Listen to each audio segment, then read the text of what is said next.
Salut, c'est Trado.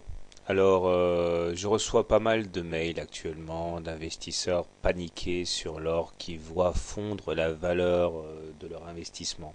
Je pense qu'il est opportun de faire un petit briefing par rapport à cette correction énorme de l'or, hein, mais qu'il s'agit de remettre en contexte quand même. Tout d'abord, pourquoi cette baisse? Eh bien, deux scénarios tiennent la corde, hein.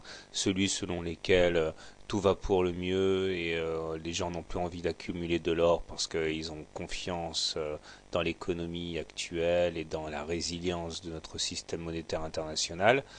Alors ça, si vous voulez signer, libre à vous, c'est à mon avis complètement faux. La deuxième explication, qui à mon sens est bien meilleure, c'est que les institutionnels, les banques, les fonds, etc. ont besoin de cash parce qu'ils ont besoin de liquidité, parce que notamment eh bien, il y a des retraits massifs et ils vont chercher le cash là où il existe, hein, notamment sur ce qui a beaucoup augmenté. Et donc, ils vendent les positions gagnantes de cette année, notamment bien sûr l'or. Alors maintenant, si on essaie d'avoir une vision de moyen long terme, voilà où nous en sommes. J'ai épuré au maximum le graphe afin qu'il soit intelligible par le plus grand nombre et surtout que qu'on se concentre sur le plus important. Nous sommes en hebdomadaire ici. Et là, nous voyons que la première oblique que j'avais tracée en turquoise ici a effectivement volé en éclats. On peut l'enlever tout de suite, hein.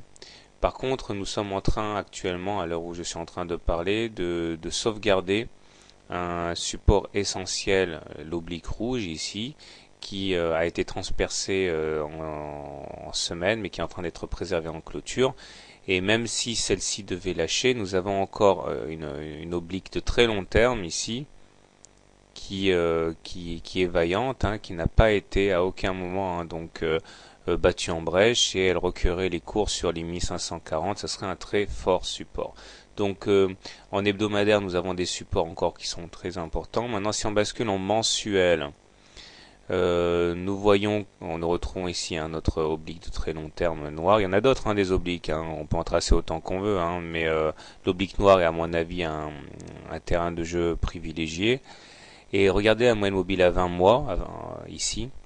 C'est celle qui détermine que l'on soit en tendance haussière ou baissière. Donc là, puisqu'on est au-dessus d'une moyenne à 20 mois haussière, eh bien nous sommes sur l'unité de temps mensuelle clairement haussier. Donc on a de la marge, hein. On pourrait même aller chercher les 1460 avant de menacer cette moyenne mobile à 20 mois. Et puis maintenant, si on va aller sur le trimestriel, puisque finalement, hein, pour ceux qui investissent à très long terme, c'est pas quelque chose d'absurde. Non seulement nous sommes très très loin de la moyenne mobile à 20 trimestres, mais nous n'avons même pas taquiné encore, contrairement à ce qui s'est passé en 2008, 2009, là, sur ces 4 trimestres, on n'a même pas encore taquiné la moyenne mobile à 7 trimestres. Donc voilà, il faut tout remettre en contexte.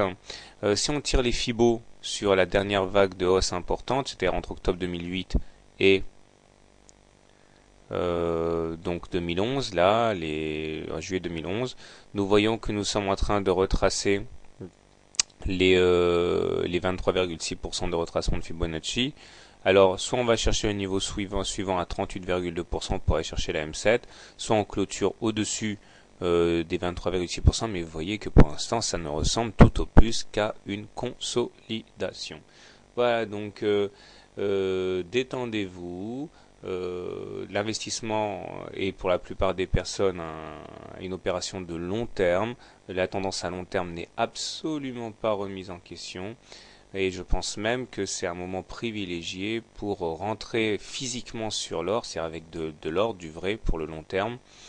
Et je ne vois pas comment à l'échéance de quelques années on pourrait pas se retrouver, voire même quelques mois, hein, se retrouver gagnant, hein, sur des niveaux actuels. Bonne soirée, bon trade, bon week-end et à demain.